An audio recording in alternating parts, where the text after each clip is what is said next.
The humble K-Car, an unassuming little box of 80s transportation that truly did rescue the sinking ship that was Chrysler during the dawn of the 1980s. K-Car's front-wheel drive layout and massively downsized dimensions made it the perfect car for an America that was vastly different from decades prior, where power and road-hugging weight were king.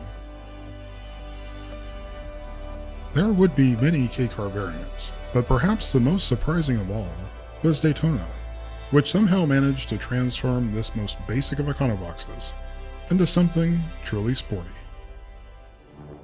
Surely you can't be serious. I am serious, and don't call me Shirley.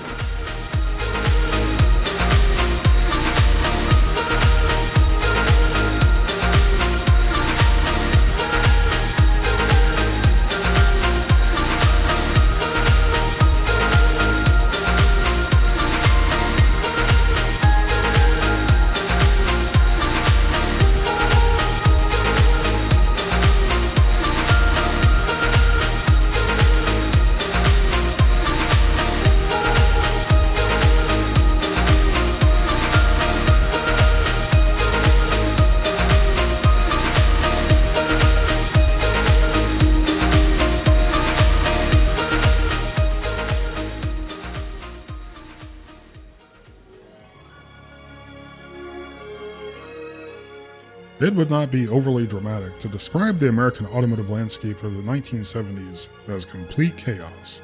Things were particularly dire for Chrysler. Its reputation for slow evolution was matched only by its alarming lack of funds. Chrysler executives were desperate and would attempt to score cheap highs by slapping on more chrome and tape stripes to their modestly downsized and heavily outdated product lines.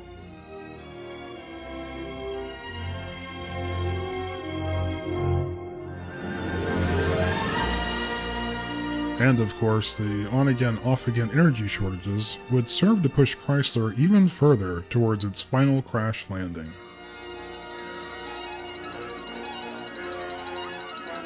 Indeed, it seemed as if no amount of styled knit nylon upholstery or plastic wood could save America's third automaker. As the 1970s drew to a close, the sacrilegious use of storied Chrysler nameplates on cars that could now barely pull their own weight down the road caused many Chrysler insiders and loyal customers to jump ship.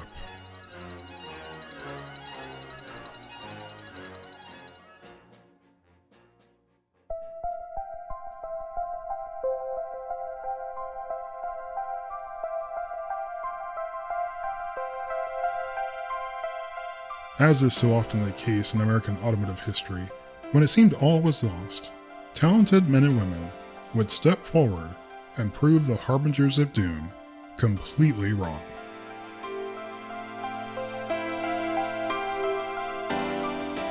The Dodge Daytona would arrive for 1984 on Chrysler's G platform, which was heavily based on Chrysler's underdog hero, the K-Car, itself introduced only 3 years prior.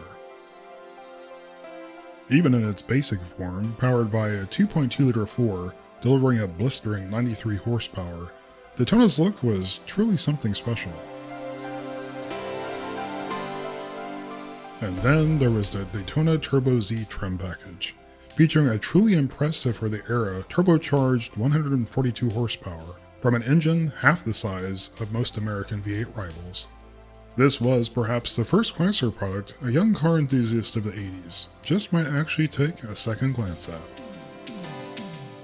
From any angle, Daytona was completely unrecognizable from its humble K-Car origins. In profile, the shape was pure 80s magic. The magic of the K-Car origins was also evident in Daytona's superb efficiency of space utilization, something perhaps even the likes of Alec Kazagonis could admire. And by 1980s sporty car standards, Daytona's interiors were truly dressed to impress those that might be cross-shopping Mustang and Camaro alternatives. Notably unique features for 1984 include the use of Mark Frost leather and a switch to enable extra amplification for the optional premium audio system. And of course, this is an 80s Chrysler product, So badge engineering was in full effect for Daytona, in this case featuring the Chrysler branded Laser Twin, which varied only in minor trim and equipment offerings.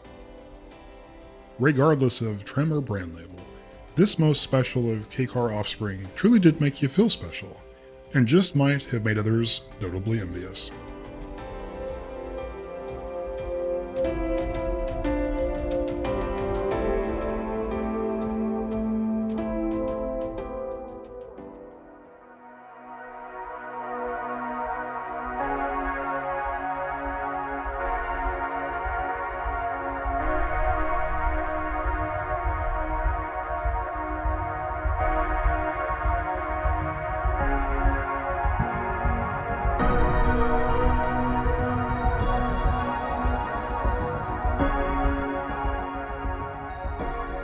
For its second year, Daytona would receive few but notable updates.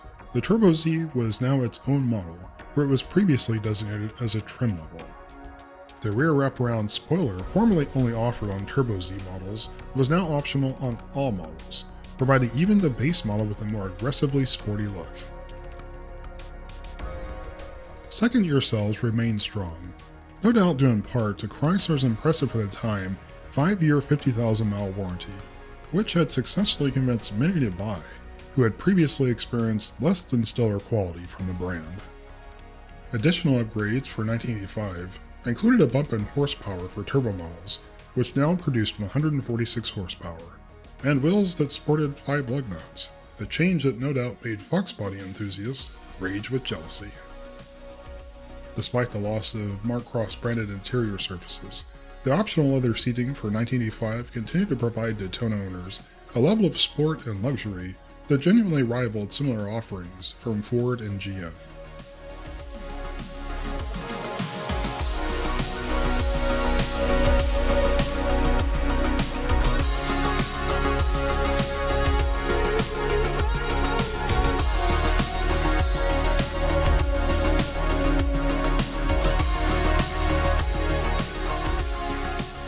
As was expected of Chrysler products of the 80s, Daytona Turbo's interior was state-of-the-80s art, featuring a comprehensive set of gauges, including a turbo boost gauge and space-age graphic display message center.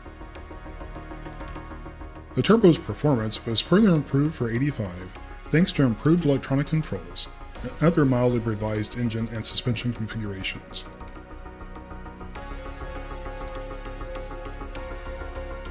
Though only featuring a single-point fuel injection, the standard 2.2-liter powered Daytona did provide 34 miles per gallon on the highway, all while providing much of the sporty appeal of its turbocharged sibling.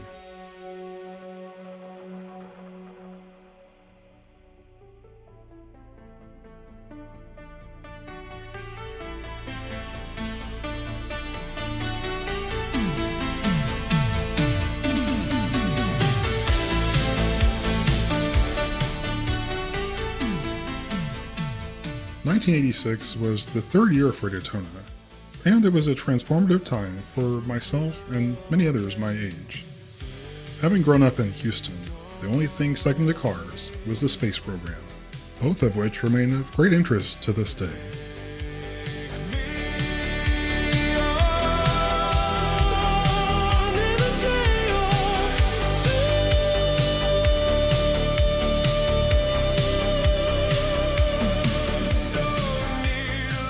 My first memory of Daytona is when a neighborhood friend's parents brought one home.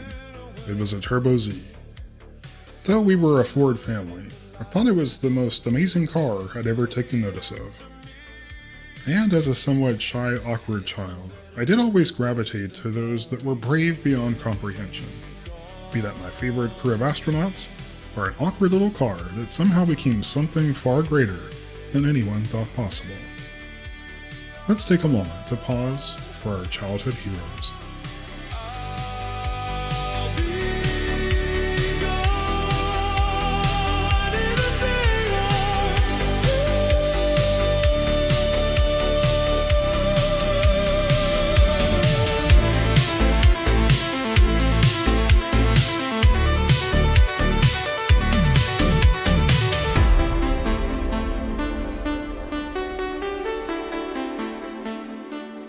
Having served Chrysler well, with sales that were not far off from Daytona's numbers, Laser would make its final debut for 1986. Another bittersweet end to those of us that appreciate the unique variation on an automotive theme it had offered.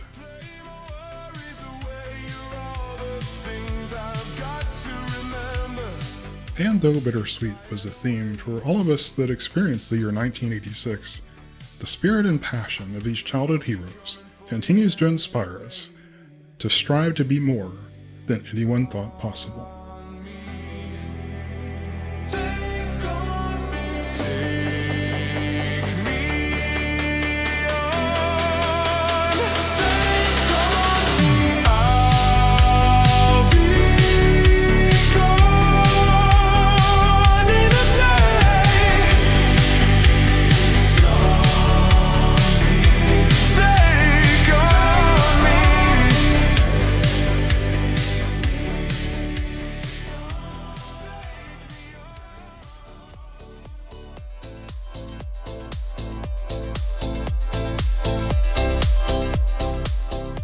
Daytona received significant revisions for 1987.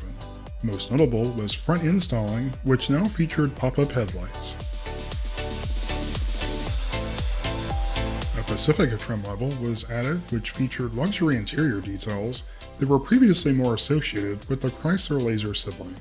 Among the many options was a digital instrument cluster, trip computer, and leather seating surfaces.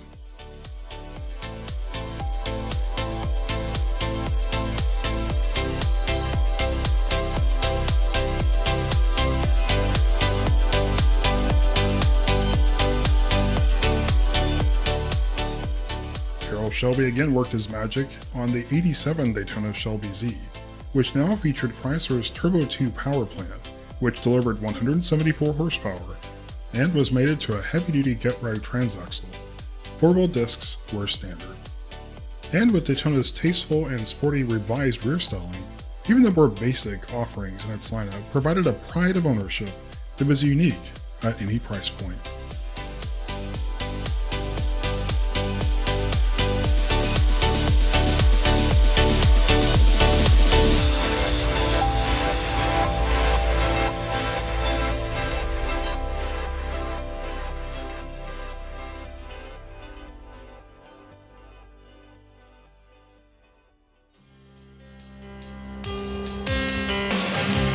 Ride with the wind when you're one with the road. You can feel every move, you're in control.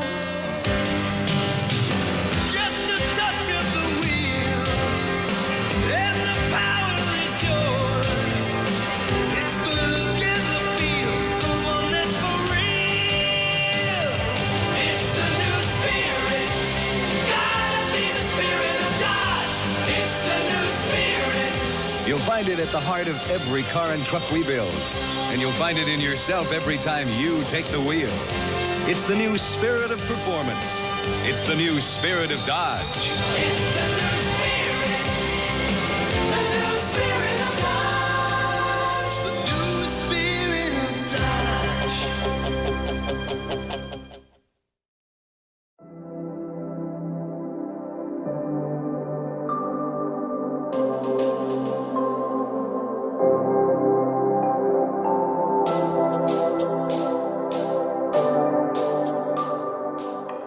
Daytona carried on into 1988 with little change. The balance shafts of the 2.54 continued to impress, providing a level of smooth operation uncommon to four-cylinder power plants of the day. Also impressive was the Chrysler Infinity sound system, which was featured in the Pacifica and Shelby Z trim levels. It featured 8 Infinity speakers that were specifically tailored to Daytona's interior layout. The Daytona Shelby Z offered substantial suspension upgrades, and as Chrysler literature put it, 174 snarling horses. A CS package was available with much of the mechanical features of the Shelby, but it was only offered on the base model to make it a bit of an under-the-radar sleeper. The Turbo Z was further refined with a revised intake manifold, providing improved low-end response with higher power output.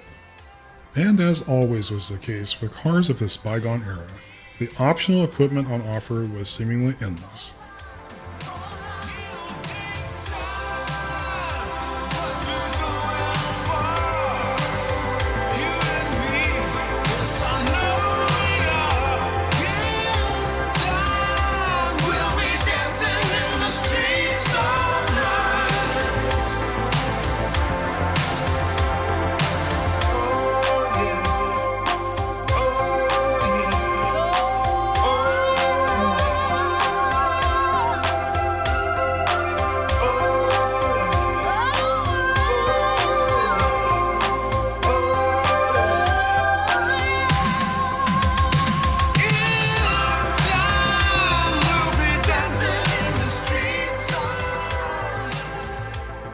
Daytona would continue to evolve as it entered the '89 model year, featuring a driver's side airbag and an available 2.5-liter turbo 4, delivering 150 horsepower and 180 pounds of torque.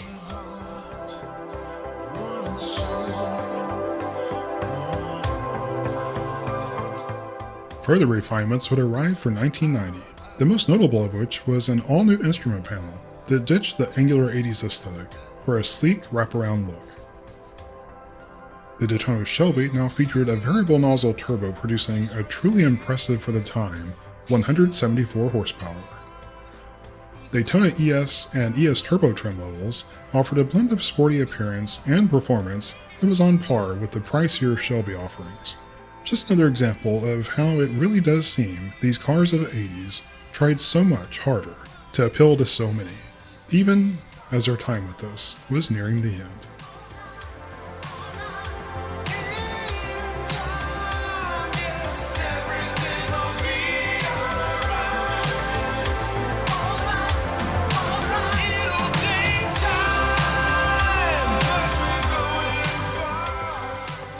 Daytona would receive its final significant update for '92, featuring slim composite headlamps in place of the previous pop-up units.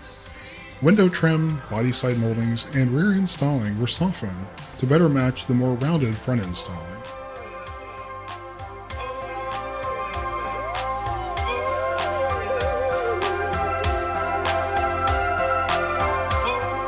A 3-liter V6 was now optional on base models and standard on the rare IROC models, first introduced in '91. The '92 IROC was also available with a 2.5-liter high-torque turbo, as well as an RT performance package featuring a 224 horsepower Turbo 4, with a Lotus-designed dual overhead cam and direct ignition system. From economical yet sporty transportation to genuine all-out performance, Daytona truly was, and is, an underappreciated time machine to our childhood. Thanks everyone, I hope you enjoyed.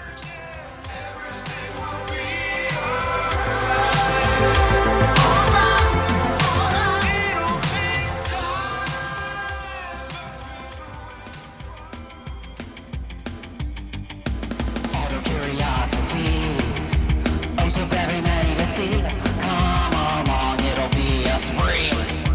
Combustion turbine and rotary, welded like Detroit steel. These cocktails are gonna reveal cracks in the frame of history. So wanna come and take a ride with me? Chrysler bailout lease technique, deadly gold bear suspension, very weak. Engine fire, Piero again. Smoke and dope with John DeLorean.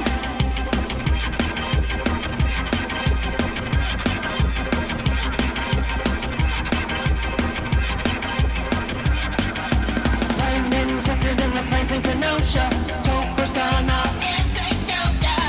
what it's like to be at the top. Go all electric, watch your models drop. Shift into second and soon will be experience all triviality. Come on, you gotta go in the back of my mom's Pinto. Drive a Jeep, remember the war. Need a couch, what are land yachts for? Faster than a trucker, quick as an air.